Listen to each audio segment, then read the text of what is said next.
Andre Berto has officially confirmed through TMZ that he will fight Floyd Mayweather. Shaq and Scottie Pippen are officially tweefing. And Ballers and Stars happened this weekend as well, and we'll talk about that coming up. This is Sports Kings Live, being heard via Spreaker.com. What's going on, everybody? It's your man, Big Mike. Yep, and this is RC, Rod Calloway. First of all, we'd like to thank everybody for being down with the Kings and for supporting Sports Kings Live. Your listens, downloads, likes, and follows have allowed this show to grow by leaps and bounds in just a few months. Now, if you have a product or a business and you'd like to promote it on this show, it's simple. Just email us at sportskingslive@gmail.com. And once again, thank you for being down with the Kings. You must have thrown 1,000 pitches teaching him to hit a home run. Spent countless Saturdays running routes so he could learn to hit an open receiver. Endless afternoons teaching him how to hit the three-pointer.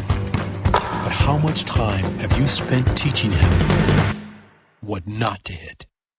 Teaching boys that all violence against women is wrong is one of the most important things a man can do. Learn how to start the conversation at teachearly.org. Brought to you by Futures Without Violence and the Ad Council. It's the Sports Kings. Sports Kings. Big Mike. he might fall off the wagon in the next 10 minutes. And Rob Calloway. It's about bringing talent. It's not about all the flash and glitz and glam. Not your average sports talk show. The Sports Kings. This is NFL legend, work done. This your boy D. Howard, a.k.a. Superman. I'm Jerome Bettis, the bus. It's Cam Newton. Holla at your boy already. This is Hank Aaron, and I'm down with the Kings. Tell a friend, Kings is back.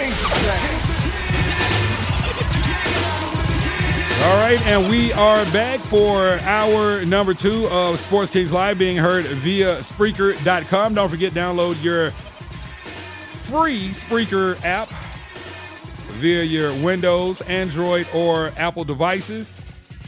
Search Sports Kings Live, and we are there. And you can hop in the chat room with our boy Coop and, join the conversation. We are... you can reach us via social media, Facebook, Tumblr, Instagram, Twitter, at Sports Kings Live, also via email, sportskingslive@gmail.com. Now, the past hour, we talked about the groundbreaking decision that the federal courts have, come up with this $60 million settlement for college football and basketball players whose likenesses and images were used during the time of the NCAA college football and basketball franchises to be paid. And again, if you're listening to this and you see the title, when $60 million isn't enough, and in this case, $60 million isn't enough, nor will it be enough. But that's unbelievable to me. Coming up. This half hour, we will take a look back in the annals of sports history for a little segment we like to call On This Day, and it's really short today, so we'll get that in coming up in the next few minutes. And a few things going on in the world of sports that I promised that we would talk about today. And I think I want to start before. We get serious again. I think I want to start with this whole Floyd Mayweather Andre Berto deal. Now, Andre Berto, as I mentioned, confirmed via TMZ that he will fight Floyd Mayweather on September 12th at the MGM Grand in Las Vegas. And Floyd, of course, has not made a decision. Not a decision. He's not made an announcement in regards to the fight, but of course Floyd always does it with his own pomp and circumstances via either usually Instagram or through the Shots app that, if I'm not mistaken, that he's part owner of. And so, I look forward to that in the next few weeks. But the crazy part about this whole fight thing is, Floyd, usually these guys usually have about 6 months in between fights, 5 to 6 months in between fights. Floyd coming off of his fight with Manny Pacquiao back in May, and Berto fought back in April, if I'm not mistaken, on Premier Boxing Championship on national television. But, you talk about, what is this, July? So you got August, September. So now Floyd Mayweather, he's only training, like 2.5 months for a fight? I mean, has it become that easy? I mean, that's what I'm trying to figure out. Like, has it really become that easy for Floyd, or has boxing just completely changed to the point where guys don't really have camp that long? And from our understanding, Floyd, and I didn't see this, but I guess Floyd put on Instagram maybe a week, 2 weeks ago, pictures of him working out. So people are thinking that he's already in camp preparing for a fight. But, my thing is, how are you preparing for a fight and you didn't even know who you were fighting? I mean, or does it not even matter if you're Floyd Mayweather at this point? There's still a lot of things going on behind the scenes because of with Floyd not officially announcing it. Nobody else is saying anything. So it's still one of those things where people are trying to figure out, okay, is this going to be on pay-per-view? Because if it's going to be on pay-per-view, how much is it going to be? Because nobody's going to pay $49.99 to see Floyd Mayweather fight Andre Berto. So I'm thinking it's going to be more in the $39.99 ballpark. Maybe I'm wrong, but maybe this thing works out better on CBS. On national television, because I don't really think, when you start talking about the pay-per-view king and, the money team and the pound-for-pound greatest, I don't think Floyd Mayweather would be willing to take this L through pay-per-view, not the L in the ring, but the L financially, because, after people paid $100, I was about to say $100 million, because I'm sure that's what it felt like, they have to pay to see that whatever you want to call the fight of the century, which it wasn't.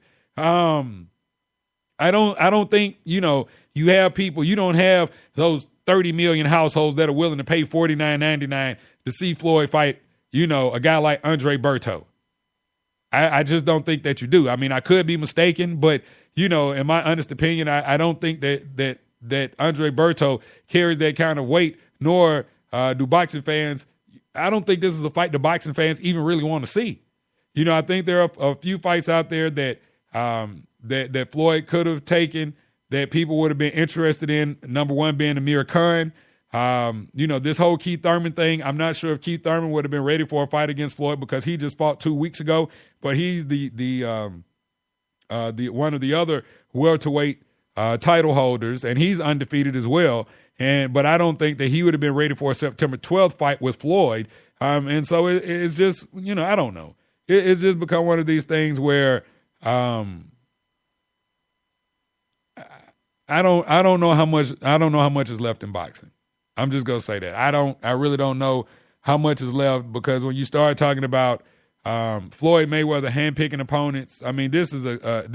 This is a clear indication of that being that. I mean, you got Tim Bradley out there, and as I mentioned last week, I don't think Floyd would have taken that fight because Tim Bradley is represented by Bob Arum of Top Rank Boxing, and of course, they have this storied past together, and the only way that this Manny thing was able to happen was because Floyd knew that financially it was going to put him in another stratosphere, if you will, and so that fight did happen. But I don't see another Bob Arum fighter getting a chance to take on Floyd Mayweather.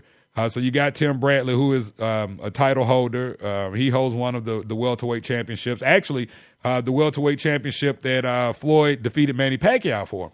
And so you have that. And, again, Keith Thurman, Amir Khan. Nobody – I just was not expecting I wasn't expecting it to be Andre Berto, because you have a couple other guys that Floyd had been willing to fight middleweight, which – he held the middleweight championships for a minute up until they stripped him of them a couple of weeks ago. But you got Triple G that was up in that weight class, and of course I know he's not even gonna give his boy Adrian Bronner a look, because that's his boy, and also Adrian Bronner just can't seem to put back-to-back wins together right now, and so just kind of interesting, man. I don't know. Again, I don't really know what's gonna become of this fight, and whether it's going to be on pay-per-view or whether it's going to be on network television. But if they call me, which I doubt they do, but if they did call me and ask me what did I think, I'd be like, hey man, y'all need to put that junk on CBS. Like, for real, ain't nobody go pay to see Andre Berto. That ain't happening at all. But right now, it's time for us to take a look back in the annals of sports history, a little segment that we like to call On This Day. And now, the Sports Kings take a look back. On this day. All right, very, very short on this day today. In 1859, Brooklyn and New York played baseball at Fashion Park Racecourse on Long Island. The game marked the first time that admission was charged to see a ball game. It cost 50 cents to get in, and the players on the field did not receive one dime. In 1947, the National Football League ruled that no professional team could sign a player who had college eligibility remaining. Well, a lot of things have changed since them times. That was in 1947. And 1958, the PGA Championship changed from match play to stroke play. In 1974, Carl Rosen's Chris Everett beat Miss Musket by 50 lengths to win in a winner-take-all match race at Hollywood Park. And in 2003, Ben Curtis, an unknown PGA Tour rookie, in his first major championship, won the British Open. And speaking of which, congratulations to Zach Johnson, this year's Open Championship winner, defeated Mark Leishman and also Louis Oosthuizen in a 4-hole championship. And of course, if you've been watching ESPN, that's been all over. Been all over the tube this afternoon. And so, congratulations to Zach. He is a red-blooded American, and we appreciate him. Yeah, we do. All you golf fans out there, I know you do. You know what? Speaking of red-blooded Americans, really quick, if you missed the beginning of the show, I talked about going up to Sevierville, Tennessee, up to Wilderness in the Smokies, a nice little resort that's tucked away in a little country bunking Sevierville, Tennessee, but it's an awesome destination if you're interested in you and your boo or you and your kids or a family type deal. It's a great place to go. But being up in Tennessee, hey man, that Confederate flag thing is real. If you follow me on Instagram at Rob Calloway 3, because I was going to post it to the Sports Kings account, but I forgot. But if you follow me on Instagram at Rob Calloway 3, I took a picture of one pickup truck that had double Confederate flags hanging from the back. But that was just one of maybe 1,000 that I saw. Everybody riding around this part of Tennessee that I was in that had a pickup truck had at least one Confederate flag flying from the back. And what made it so crazy is that I pulled up to the light, like I was taking pictures of one, and I pull up to the light, and I'm really not trying to make eye contact with these people because I'm like, I'm not sure what kind of people these are, right? Just being safe, because I'm, a couple hours away from home and, a couple hours away from anybody being able to get there to have my back. So I pull up next to this one white pickup truck that I took the picture of. And damn it if it wasn't a black man driving it. And I rolled down the window, and just me being a fool, I was like, let her fly, brother. Hey, he just started honking the horn as the light turned green. I'm like, what in the world has this? Like, okay. And again, me personally, don't have a problem with this whole flag thing going on, but it's just kind of funny to me. Again, as I was in Chattanooga, where, of course, there's a lot of crazy things going on in Chattanooga right now with those shootings that happened toward the end of last week. Then I'm up in Knoxville. Then I end up in this little country place, Sevierville, and it's like that Confederate. Boy, you could not get away from that Confederate flag in the state of Tennessee at all. But, yeah. So, anyway, and I did tell you guys I had a phenomenal local beer that's brewed up in Knoxville. It's called Rocky Hop. It's phenomenal. So if you're up in that area and you need to, you're trying to, get you a nice little taste of something to wet your palate. Oh, man, yes, that's what you want right there. The Rocky Hop IPA. Great stuff. Great stuff. All right, so moving right along, and this is Sports Kings Live being heard via Spreaker.com. Don't forget, the Spreaker app is absolutely free. Download it on any of your mobile devices, Windows, Android, Apple, and look up Sports Kings Live. You can jump in the chat room. You can go back, listen to any of the archive shows. You can even go back and listen to Thursday's debacle, which, I don't know how many people know, but a lot of that show came off the dome because there was a lot going on in here, and that was oh my God, it was a terrible day. I'll just say that I've never walked out of a studio or walked out of somewhere and was like, oh my God, that thing just stunk to hell. But man, I tell you what, When I walked out of here Thursday and was getting ready to get on the road, that's all I could think about was, oh, my God, I just